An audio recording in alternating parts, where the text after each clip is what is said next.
ये है talks news network और आप देख रहे हैं पॉलिटॉक्स, राजनीति का कच्चा चिट्ठा। महाराष्ट्र में मानसून की आगवानी ने पारा चाहे नीचे गिरा दिया हो, लेकिन सियासी सरगर्मियां तेज हैं। अक्टूबर में होने वाले विधानसभा चुनाव के लिए हर मोर्चे पर तैयारी जोर शोर से है।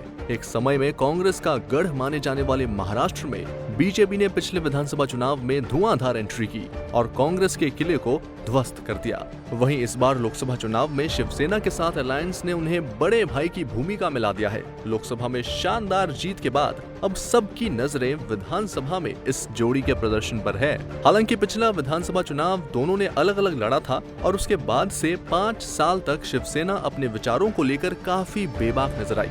कई बार जुबानी हमले किए गए और इनके बीच की ये अंदरूनी रार भी किसी से छुपी नहीं है।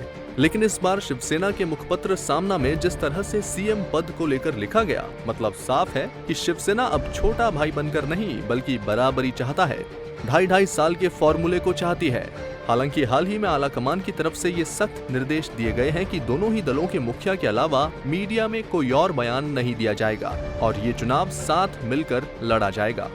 इन सब के बीच दिलचस्प सवाल ये है कि क्या शिवसेना अपने सीएम पद के चेहरे के रूप में शिवसेना प्रमुख उद्धव ठाकरे के बेटे आदित्य ठाकरे को उतारने की तैयारी में है? क्या ठाकरे परिवार के चिराग इस बार चुनाव लड़ेंगे?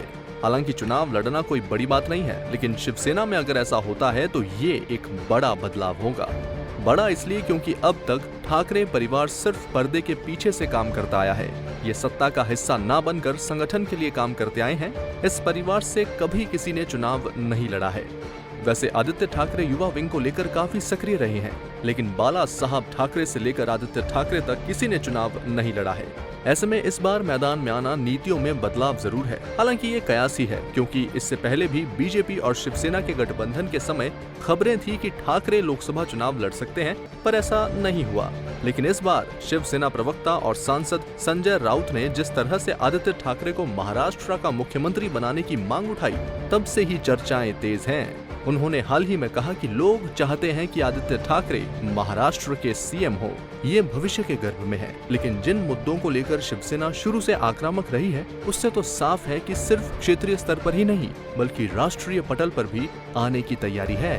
उद्धव ठाकरे शुरू से ही राम मंदिर और राष्ट्रवाद को लेकर बेबाक रहे हैं और ये सब जानते हैं कि इसके जरिए बीजेपी ने पूरे चुनाव लड़े और अब तक विजय पताका फहरा रही है। पॉलिटॉक्स न्यूज के लिए नूतन शेखावत की रिपोर्ट। ये है टॉक्स न्यूज नेटवर्क और आप देख रहे हैं पॉलिटॉक्स, राजनीति का कच्चा चिट्ठा।